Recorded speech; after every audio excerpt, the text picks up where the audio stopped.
Okay, hi everyone. In this video, we're going to do some more Dapps2, which is related rates problems. The problem is going to be a little bit harder now that you're introduced to the concept. So example 5 says a pair of opposite sides of a rectangle are becoming longer at the rate of 2 inches per second, while the two remaining sides of the rectangle are decreasing in length such that the figure remains a rectangle with area 50 square inches. Find the rate of change of the perimeter when the lengthening sides are 5 inches. So my situation is I have a rectangle and two sides are getting longer. The other two sides keep getting shorter, so that the area is always 50.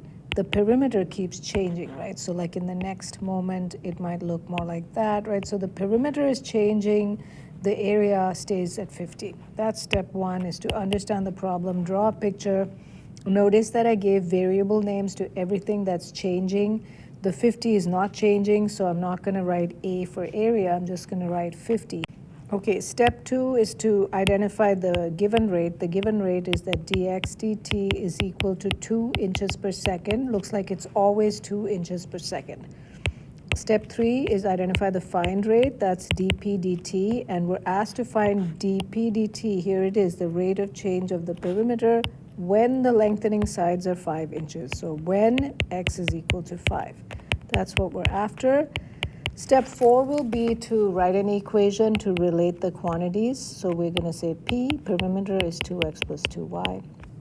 Now notice, I have the variable I'm trying to find, dp dt. I have the given dx dt, but I don't have dy dt, right? So I'm going to have to eliminate the y in this question from my equation. And this is the extra step that makes this problem a little bit more elaborate than the last Dapps 2 video where we did some simpler problems.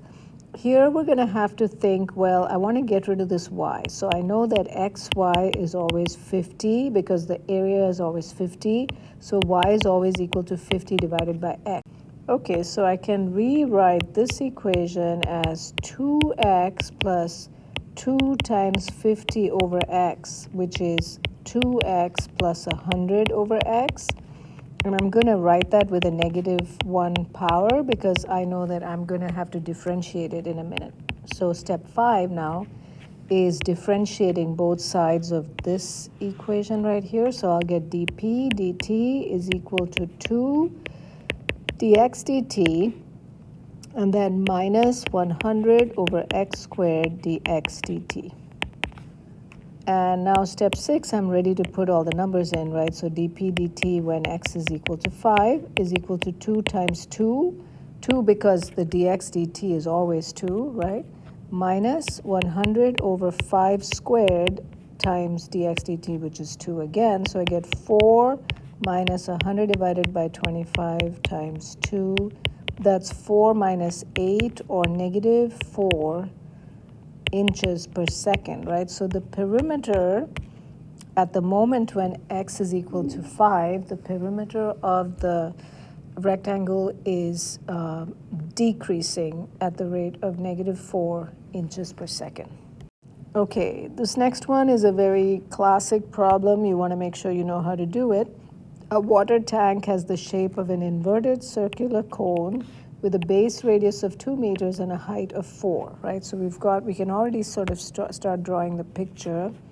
So we've got this water tank, and notice that it's an inverted cone and the base is always 2. This is something that's not changing, so I can put the 2 in now, and the height is always 4. I can put that in now, right? So put in the things that are not changing as numbers into your picture.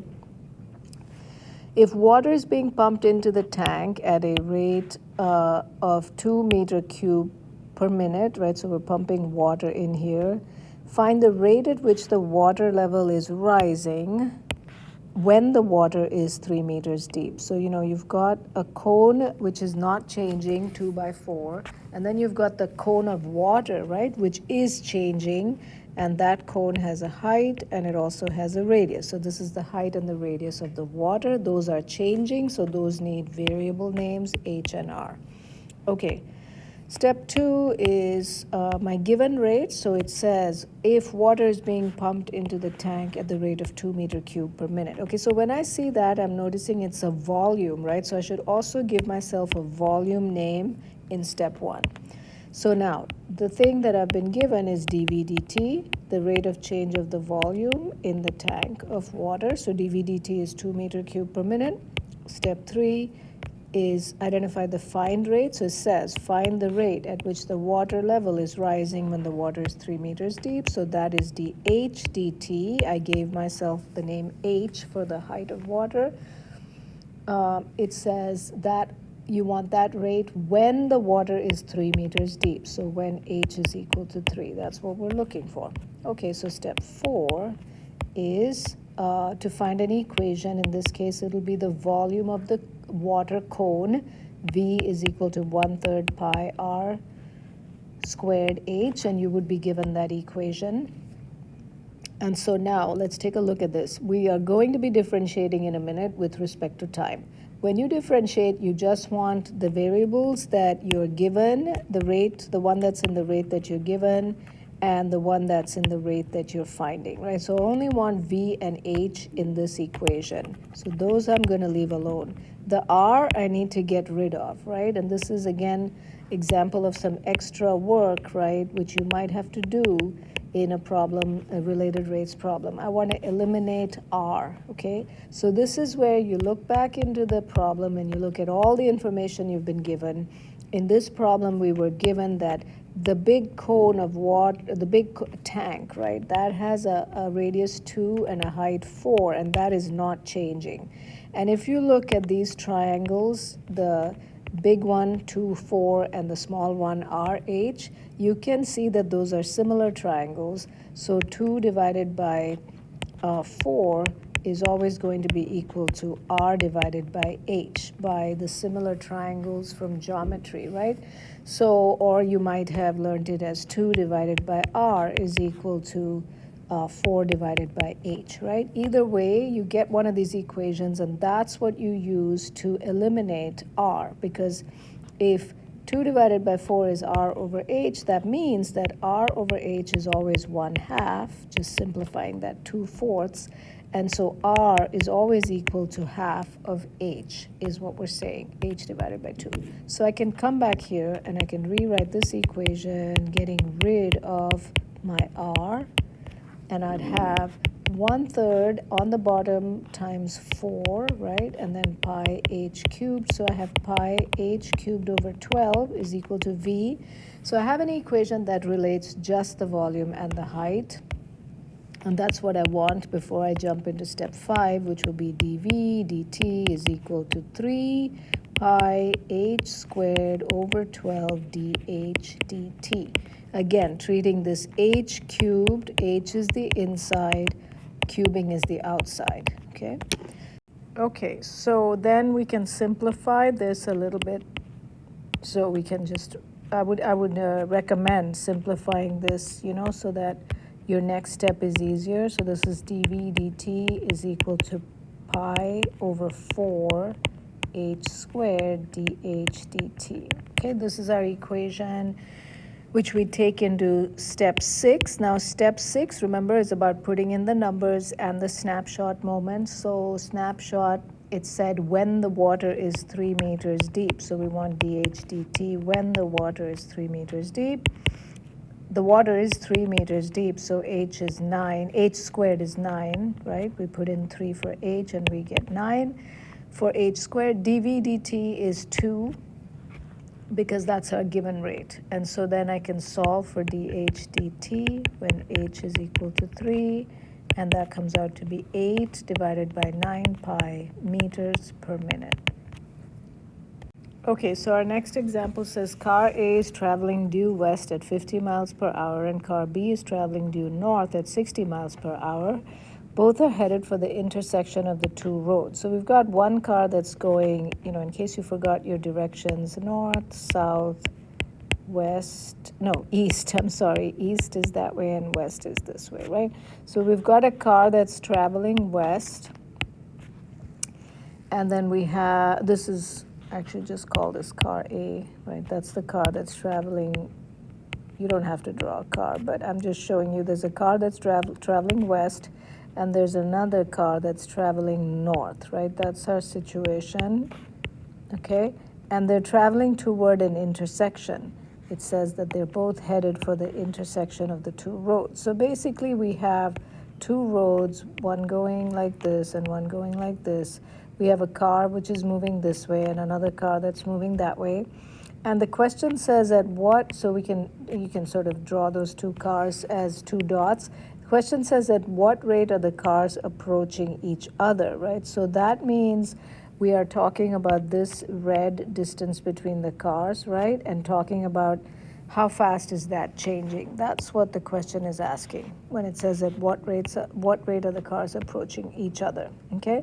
So we're going to realize that we have a right angle triangle. We can call the distance of car A from the intersection X, and the distance of car B from the intersection could be Y, and the distance between the two cars could be Z. You can give it other names, but that's what I'm going to give it.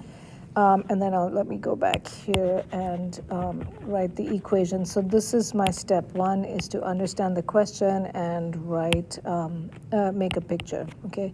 Step two is going to be to understand my given rate. So if the car A is traveling due west at 50 miles per hour, then this distance dx dt is actually getting smaller, so it's negative 50 miles per hour.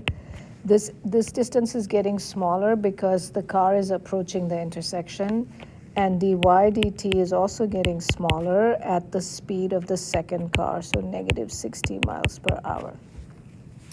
So those are my given and those are both my given, and then my find rate is actually dz dt, and the snapshot is here when car A is 0.3 miles and car B is 0.4 miles from the intersection. So x is equal to 4 and actually x is equal to 3.3 and y is equal to 0.4 at the moment that we are interested in. And at that moment, we want to know at what rate are the two cars approaching each other, right? In other words, how fast is the distance between the two cars changing at that specific moment? Okay, so my equation is going to be the Pythagoras equation, because I know that x squared plus y squared is equal to z squared. And then I can just go ahead and in this problem, I don't have to eliminate y because I do know dy dt. So I can actually go ahead and differentiate 2x dx dt plus 2y dy dt is equal to 2z dz dt, right? And I can go straight into thinking about my snapshot moment. So let's just do a little extra work. Remember I said there's sometimes some sort of extra snap work that needs to happen. I need x, y, and z at this time when x is 0.3 and y is 0.4. But that's straightforward, right? Because we know that this is a right angle triangle, and this distance z is going to be 0.5, right? It's a 3, 4, 5 triangle. Okay, so then I can go back into the equation and go 2x dx dt was 50 miles per hour plus 2y dy dt was 60 miles per hour is equal to 2z, and then we're solving for dz dt. Okay, and the snapshot is this particular moment. Okay, so then we get 0.6 times 50, which is 30, plus 0.8 times 60, which is 48, is equal to 1 times dz dt at x is equal to 0.3, y is equal to 0.4, z is equal to 0.5.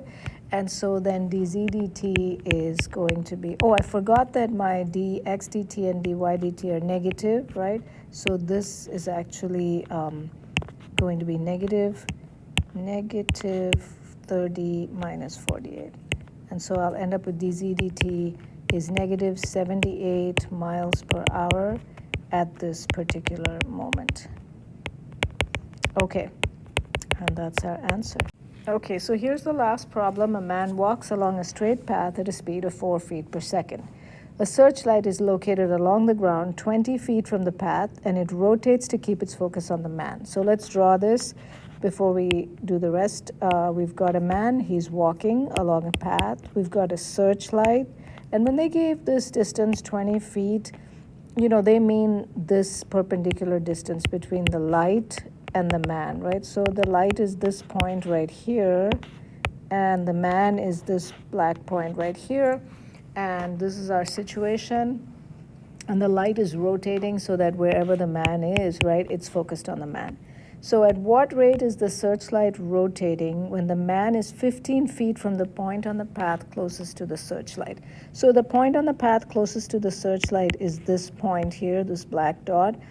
So when the man is 15 feet from there, this distance, the man, let's make the man blue, right? So the man is the blue dot, right? He's walking along, right? So when he's here, it's 15 feet away from the point on the path closest to the searchlight, and we are being asked now about how fast the light is rotating at this specific moment.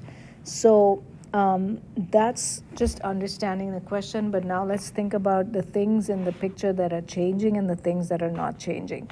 This 20 feet is not changing. That is the distance from the light to the path. That's not changing.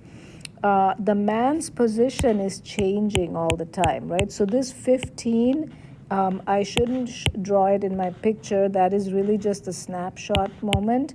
What I should have in my picture is like X, right? Because that distance is changing as the man is walking. And then we have, what else? We have theta. This angle is changing, right? And that's what's going to be what we need to find. So that is the picture that I would draw, and that's for step 1. Step 2, I would say dx dt, right? Dx dt is 4 because the guy is walking at 4 feet per second. Step 3 is the find rate. That's d theta dt, and we need it when x is equal to 15, right? That's what we said is the snapshot. The snapshot is right here when he's 15 feet from that point on the path closest to the searchlight. Okay, so now in this case, the equation that's going to relate what we have to what we need, in other words, that's going to relate x and theta, is going to be a trig formula, right? The trig identity, tan theta, trig ratio, tan theta is equal to x over 20.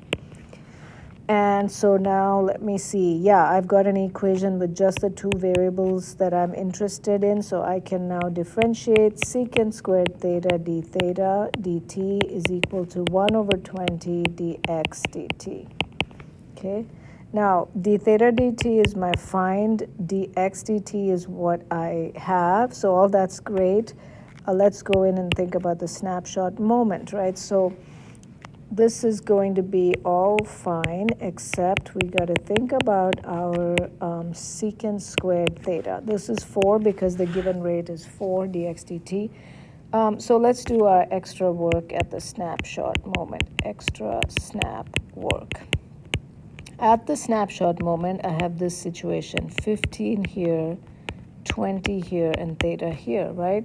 So at that moment, secant, let's see, actually, let me just figure out the other side. So if that's 20 and that's 15, then this side is the square root of 400 plus 225, which is 25, right?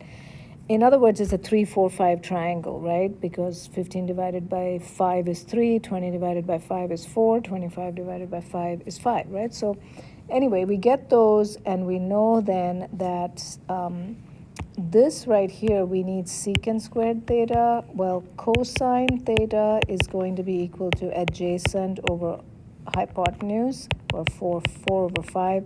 Secant theta is therefore 5 over 4, and secant squared theta will be 25 over 16.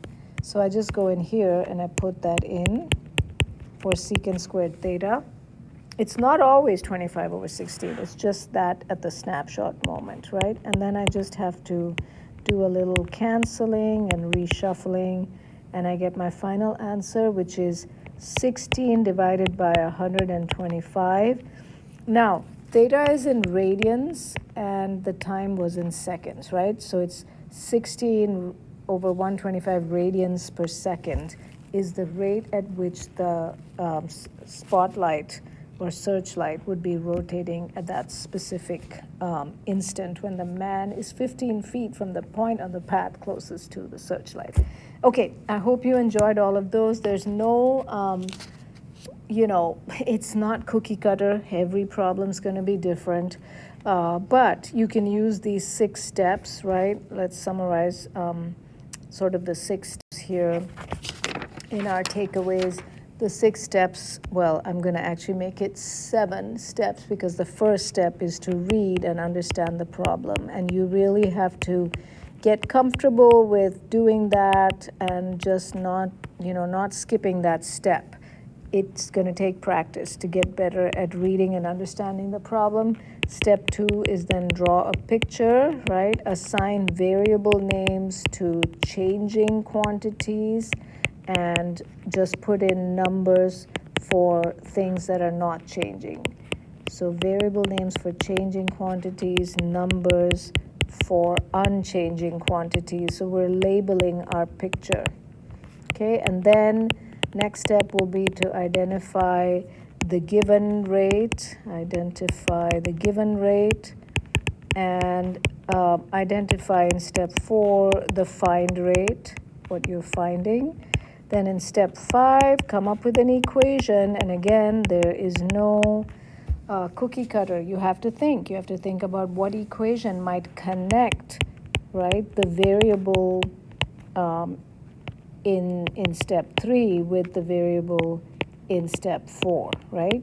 And you want an equation that only has those 2 variables, so you might need to eliminate any other variable that's in there. And then step 6, you now start to solve for numbers. You put in the snapshot moment, right? And you get your answer out.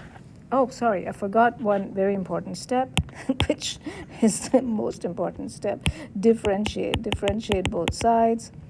Differentiate both sides of your equation, right? And treat the variables as inside functions. Treat variables as inside functions. In other words, you've got all these dt's everywhere. And then last step is snapshot moment. Snapshot moment, put in numbers, and get your answer. Solve for find rate. Okay, I hope you enjoyed that, guys. I'll see you in class.